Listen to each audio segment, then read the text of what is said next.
Assalamu alaykum reis ağa. Ne aytalık min? Selamun aleyküm. Aleyküm selam. Sağ olun, teşekkürler. Reis ağa, bu dostlar aytsam bir qaysi yer olmalı, qaysi vilayet olmalı? Aziz dostlar, mana görüşünü deyak, mana bu mantıqa.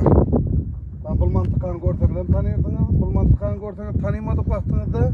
Mana bu da görseniz dakikler tanıyırdınız. Näme diýen billah? Taht Rüstem. Vilayeti Samangan, şehri Aybek. Maşallah. Bu bir kadimi yer bolmaly. Ha, kadimi bolmaly. Müňlerçe ýyl taryha ige Taht Rüstem bolmaly mana şol. Maşallah. Taht Rüstem. Sayahatçılar köp gelýän ýeri diň. Evet, sayahatçılarga tikan gelmeli mana şu ýere. Bu köp zatlara şahit bolmaly. Köp ýyllyk taryhy. Köp zatlar başyndan ötüren bolmaly mana şu. Köp ýyllyk taryhy bar diň. Köp ýyllyk taryhy bolmaly. Taht Rüstem diýen plasynda şol bolýar eken. Beli ya. Ay maşallah. Ha dostlar gelseňizler. Vilayet Semengan Taht Rüstem diýen ýeri bolmaly. Aybek. Şehri Aybek. Mana sayahatçılar şol gelip gidip oturýarlar.